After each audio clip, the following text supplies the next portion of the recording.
Hey everyone, welcome to the last discussion post of this course. So, kind of exciting. Congratulations, we made it.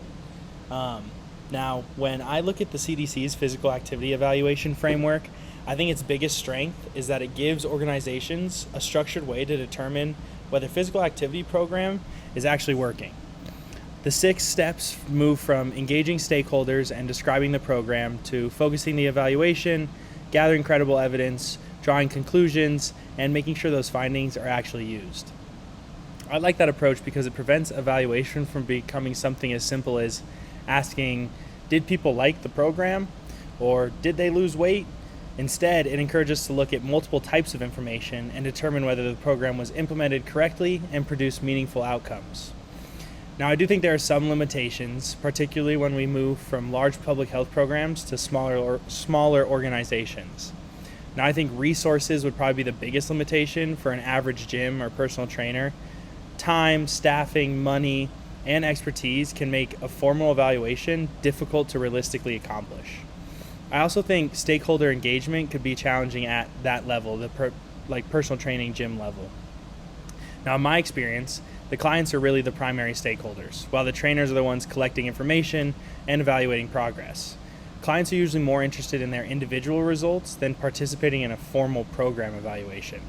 So while I think the framework can absolutely be applied to a gym, it would probably need to be simplified to some degree. A good example would be the 8-week fitness challenge we use at my gym, the one that I currently work at.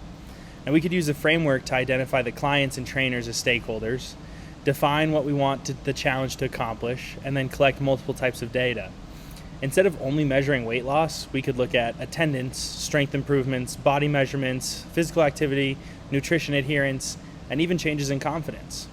I think this is one of the most valuable parts of the framework because the more types of data we collect, the less likely we are to make decisions based on one inaccurate measurement or an outlier in the data.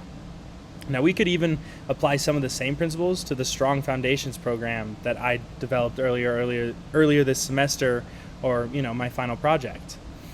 Now, overall, I think the CDC framework provides an excellent foundation, but it has to be practical for the setting where it is being used.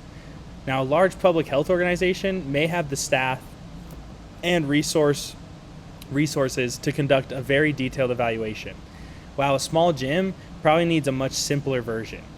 For me, the most important part of the evaluation is determining whether the program actually creates a lasting change in behavior. Now, an 8-week challenge shouldn't only be successful because someone lost weight during those 8 weeks. It should be successful if that person leaves the challenge with better habits and continues to be active afterwards. Now, I think that idea really summarizes what I have taken away from this course. Promoting physical activity is not just getting people moving today, but creating knowledge, confidence, and an environment that help them continue moving for the rest of their lives. And that's all I got for you guys. Thank you for anyone who's listened to my discussion posts this year. Great work, everyone, on the course this semester. I hope everyone has a fantastic next semester. And I think that's all I got for you guys. Thank you for listening.